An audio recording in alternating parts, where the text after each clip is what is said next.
আচ্ছা, সো আমি এখন একটা লো হাইট ক্যাবিনেট আঁকবো। কিভাবে আঁকবো? রেক্টেঙ্গেল নিলাম, দেন হচ্ছে গিয়ে যে এদিকে আমি দিয়ে দিলাম হচ্ছে গিয়ে 32 ইঞ্চি, কমা ডেপ দিলাম হচ্ছে গিয়ে 18 ইঞ্চি। ঠিক আছে, 32/18 দিলাম, অ্যান্ড দেন এটাকে হাইট দিলাম 30 ইঞ্চি। এন্টার। ঠিক আছে। আচ্ছা, তারপরে এটাকে ইয়ে করব, অফসেট করব 0.75। কেন 0.75? যে ইয়ের থিকনেস হচ্ছে 0.75 হয়। ঠিক আছে, তো এটাকে আমি ইরেজ করে দিলাম, এই জায়গাটা আমার দরকার নাই। আমরা ইচ্ছা করলে এটাকে একটু পুশফুল টুল দিয়ে কন্ট্রোল এই মাথা থেকে এই মাথায় দিয়ে দিলাম, এটা ইয়ে হয়ে গেল। হ্যাঁ, তো এরকম আমি হচ্ছে গিয়ে রেক্ট্যাঙ্গেল ক্লিক করলাম, দেন হচ্ছে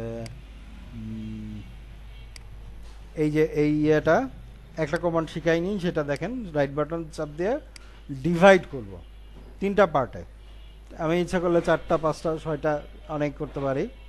আমি এই যে এই এজটা আছে না, এই এজটা সিলেক্ট করলাম, সিলেক্ট করে আমি হচ্ছে গিয়ে ডিভাইড কমান্ডে ক্লিক করলাম। 1 2 3টা, 3টা আমাদের সেগমেন্ট আছে, এবং প্রত্যেকটা সেগমেন্ট হচ্ছে কি 9.5 ইঞ্চি। একটু কম হয়ে যায়, যাই হোক। আমার মনে হয় যে আমি একটু কন্ট্রোল জেড দিই এবং আমি আসলে ক্যাবিনেটটাকে ডিভাইড করি হচ্ছে গিয়ে 2টা পার্টে, তাহলে এটা আমরা 2টা পার্টে আমরা ইয়ে করতে পারবো। সিলেক্ট করলাম। আচ্ছা, আর এইখানে একটা লাইন টেনে দিই যাতে হচ্ছে গিয়ে যে সেপারেটলি এই জিনিসগুলি বোঝা যায়। ঠিক না? সো এখানে আমি হচ্ছে গিয়ে যে এটাকে কপি করে নিলাম এই পয়েন্টে ধরে, এবং এই পয়েন্টে বসায় দিলাম। ঠিক আছে। আচ্ছা, সো এখানে আমাদের ক্যাবিনেটের ইয়েটা হয়ে গেল। এখন আমরা ডোরগুলি আঁকবো। ঠিক আছে, ডোরগুলি আঁকবো কিভাবে? আচ্ছা, তার আগে এটাকে গ্রুপ করে নেই, এটাকে আমি কাজ করতে সুবিধা হবে। রাইট বাটন, মেক গ্রুপ, বা কম্পোনেন্টও বানাইতে পারেন। আপাতত কম্পোনেন্ট দরকার নেই, পুরোটা মিলে আপনি একটা কম্পোনেন্ট বানায়েন। ঠিক আছে, তো এইটা আমি দিলাম, এবং এটার একটা হাইট দিলাম, ওটাও 0.75। ঠিক আছে, এটা একটা ইয়ে করলাম, অবজেক্ট করলাম। পুরাটা আমি সিলেক্ট করব, টান দিয়ে শিফট চাইপে এই যে পুরা ক্যাবিনেটটা যেটা ছিল এটা ডিসিলেক্ট করলাম, খালি দরজাটা রইলো। হ্যাঁ, এটাকে মেক গ্রুপ করলাম, এটাকে গ্রুপ করে দিলাম।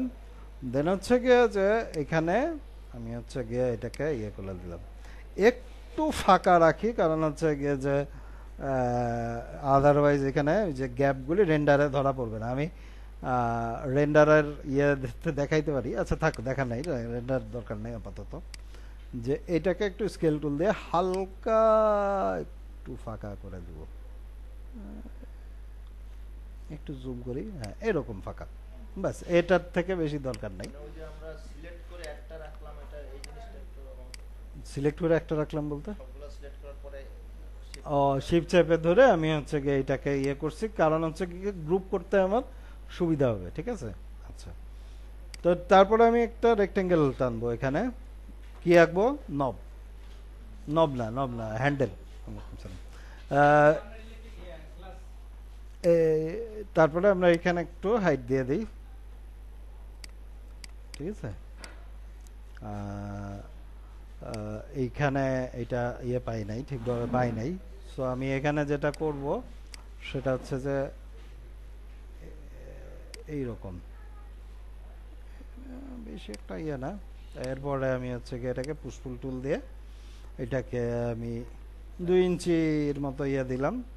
2 ইঞ্চি বেশি হয়ে যায়, 1 ইঞ্চি, 1 ইঞ্চি। দেন হচ্ছে কি অফসেট টুল, অফসেট করব এটাকে, অফসেট করে আমি হচ্ছে কি এটাকে এইদিকে দাবায় দেবো, আর এটাকেও দাবায় দেবো, এটা দরকার নাই। ঠিক আছে, এবার এটাকে মেটাল কালার করে দিব। আবার সেই আগের মতো যে পুরাটা আমি সিলেক্ট করলাম, শিফট চাপে এই অংশগুলি ডিসিলেক্ট করে দিলাম, এটা আমার দরকার নাই। এই পুরা ইয়েটা আমার দরকার, এটাকে গ্রুপ বা কম্পোনেন্ট বানান। এবং এটাকে আমি যেটা হচ্ছে যে কি বলে, মেটালে যাব, অ্যালুমিনিয়াম বা অন্য কোনো কালারও দিতে চাইলে দিতে পারেন, সমস্যা নাই। সো এখানে আমি অ্যালুমিনিয়াম বানাই, এটাকে আমি এখানে দিয়ে দিলাম। তো আমাদের এটা একটা ক্যাবিনেট হয়ে গেল। এখন আমি নতুন একটা জিনিস দেখাইতে চাই, সেটা হচ্ছে যে প্লাস ম্যাটেরিয়ালে ক্লিক করে আমি হচ্ছে গিয়ে যে ডেস্কটপে যায় এখানে এই ইয়েটা এই টেক্সচারটা আমি পুট করতে যাচ্ছি। কীভাবে করলাম আরেকবার রিপিট করতেছি, এখানে প্লাস ম্যাটেরিয়ালে ক্রিয়েট করলাম, দেন হচ্ছে কি ফোল্ডার আইকনে ক্লিক করলাম, দেন হচ্ছে গিয়ে যে এই ম্যাটেরিয়ালটা নিয়ে আমি এখানে ওকে করে পুট করে দিলাম। ঠিক আছে, দ্যাটস ইট। একটা ইয়ে বলছিলাম যে দরজা খোলা রাখবো, তো এখানে মেক গ্রুপ আমি পুরোটাকে গ্রুপ করলাম, এটাকেও মেক গ্রুপ, পুরোটাকে গ্রুপ করলাম। আমরা এখন এখানে রোটেট টুল আছে, রোটেট টুলে যাব এবং হচ্ছে গিয়ে যে এই যে পয়েন্টটা এন্ডিং পয়েন্ট হিঞ্জ পয়েন্ট যেটা আর কি, ওই হিঞ্জ পয়েন্টটাতে আমি টান দিয়ে ওটাকে ইয়ে করবো। আমি তাহলে দেখতে পাচ্ছি যে আমাদের এটা খোলা আছে, এক পাশে খোলা এক পাশে বন্ধ। সো এইভাবে আমি একটা ক্যাবিনেট তৈরি করতে